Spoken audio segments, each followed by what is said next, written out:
Hello दोस्तों, कैसे हैं आप सब। उम्मीद करता हूँ अच्छे होंगे। आप सभी की तैयारी अच्छे से चल रही होगी।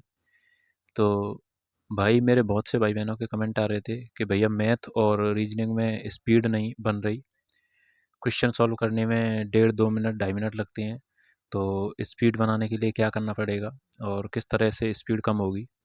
और भाई, एक कमेंट और आ रहा था कि भाई हम बुक से क्वेश्चन सॉल्व करते हैं तो क्वेश्चन सॉल्व हो जाता है, क्वेश्चन बन जाता है, लेकिन हम मॉक टेस्ट में जाके क्वेश्चन सॉल्व करते हैं तो वहाँ पे जाके भूल जाते हैं, क्वेश्चन सॉल्व नहीं हो पाता। तो भाई, मैं आपको एक बात बता देता हूँ। भाई, मैं आपको पहले क्वेश्चन सॉल्व करने के बारे में बता देता हूँ। तो भाई, आप ज़्यादा से ज़्यादा प्रैक्टिस करो। बुक से प्रैक्टिस करो, मोबाइल से प्रैक्टिस करो। आपको जहाँ क्वेश्चन दिखें किसी भी चैप्टर के, तो आप वहाँ से प्रैक्टिस करो। तो भाई, जितनी आप प्रैक्टिस करेंगे और उतना आपका डर निकलेगा अंदर से। तो भाई, वहाँ पे जाके क्वेश्चन सही होगा ही होगा। तो भाई, अब टाइम की बात कर लेते हैं। टाइम कैसे कम होगा। तो भाई, आपको टाइम कम करने के लिए भाई 25 तक टेबल याद होनी चाहिए कम से कम। और भाई, 30 तक आपको स्क्वायर वर्ग याद होने चाहिए। और भाई, आपको 20 तक, और भाई कम से कम 15 तक आपको क्यूब याद होने चाहिए। तो अगर आपको स्पीड बनानी है, अगर आपको भाई 30 40 सेकंड 50 सेकंड में क्वेश्चन सॉल्व करना है, तो भाई ये 3 काम आपको करने पड़ेंगे मैथ में स्पीड बनाने के लिए। और भाई, रीजनिंग की बात कर लेते हैं। तो भाई, रीजनिंग में स्पीड बनाने के लिए आपको अल्फ़ाबेट का क्रम और अल्फ़ाबेट के विपरीत अक्षर याद करने होंगे भाई, उँगलियों पर रटने होंगे भाई। जैसे मैं बोलूँ एल, तो भाई आप ओ बोलने के लिए तुरंत तैयार हो।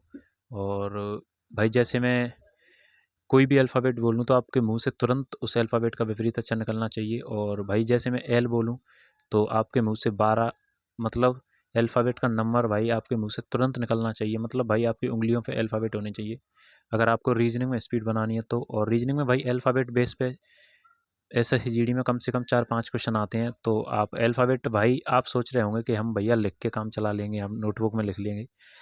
भाई, इतना टाइम वहाँ पे नहीं मिलता। वहाँ पे मुश्किल से एक क्वेश्चन को सॉल्व करने के लिए 30 से 40 सेकंड मिलती हैं। और आप लिखेंगे तो उसमें टाइम लगेगा, और फिर लिखे हुए को देखते हैं तो भाई उसमें भी टाइम लगता है।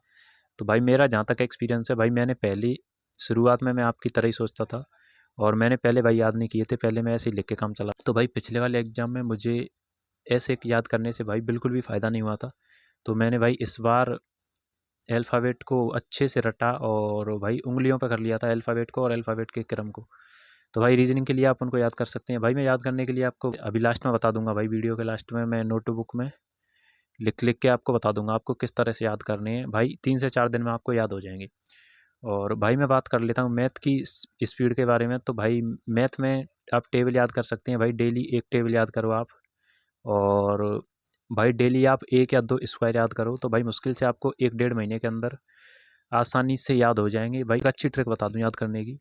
आप जैसे मैथ शुरू करते हैं, मैथ का टाइम हो गया पढ़ने का, तो भाई मैथ शुरू करने से पहले, मैथ को पढ़ने से पहले आपको एक टेबल लिखनी है नोटबुक में अपनी, रफ में एक टेबल लिखनी है। जहाँ तक आपको आती हैं उससे अगली वाली टेबल से स्टार्ट करना है।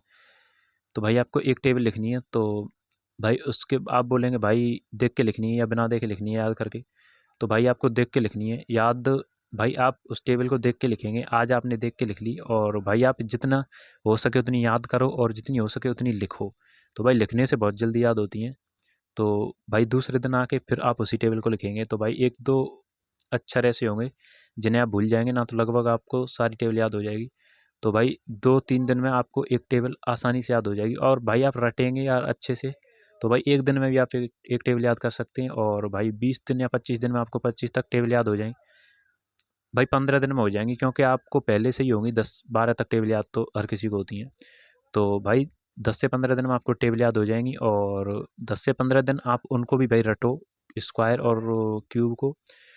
तो भाई, उसके बाद में आप डेली मैथ पढ़ने से पहले 10 15 मिनट भाई लिखो उन्हें, नोटबुक में लिखो। टेबल याद करिए उनको भी लिखो। और भाई, स्क्वायर और क्यूब आपने याद किए हैं उनको भी लिखो भाई। जहाँ तक आपको आते हैं वहाँ तक आप बना दे के लिखो, और उससे आगे के आप देख देख के लिखो। तो भाई, ऐसे करके आपको डेली के डेली 2 से 3 आसानी से याद रह जाएंगे। और भाई, 1 1.5 महीने में आपकी टेबल, स्क्वायर, क्यूब बहुत अच्छे से परफेक्ट हो जाएंगे। और भाई, स्पीड बढ़ाने के लिए मैथ में इनके अलावा और कोई इलाज नहीं है भाई। आप प्रैक्टिस प्रैक्टिस करो ज़्यादा से ज़्यादा क्वेश्चन की। और टेबल याद होने चाहिए, स्क्वायर याद होने चाहिए। तो भाई स्क्वायर, टेबल और अल्फ़ाबेट की बात कर लेता हूँ। तो भाई आपको इतने सब अगर याद होंगे, उंगलियों पे होंगे भाई आपको, तो आपकी स्पीड बहुत अच्छी हो जाएगी भाई। आप 30 से 40 सेकंड में रीजनिंग और मैथ दोनों के सवाल आसानी से हल कर पाएंगे भाई। अगर मेरे द्वारा बताए गए तरीके आपको समझ आ रहे हैं तो आप उस तरह से याद कर सकते हैं, ना तो भाई आप किसी भी तरह से करो, मैं ये नहीं बोलता भाई आप, मैं बता रहा हूँ ऐसे ही करो।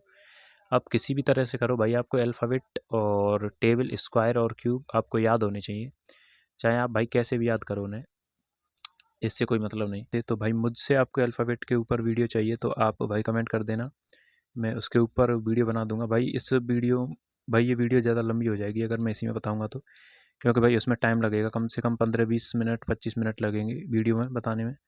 तो भाई मैं अगली वीडियो में आपको बहुत अच्छे से भाई, वीडियो में ही तुरंत ही आपको एक ही वीडियो में आपको याद करवा दूंगा अल्फ़ाबेट के क्रम, और भाई अल्फ़ाबेट कौन सा किस नंबर पे आता है, और विपरीत अक्षर भाई तुरंत आपको भाई 20-25 मिनट में याद करवा दूंगा भाई, इस चीज़ की गारंटी है। तो आप कमेंट कर देना भाई अगर आपको मुझसे ही उस चीज़ की वीडियो चाहिए तो।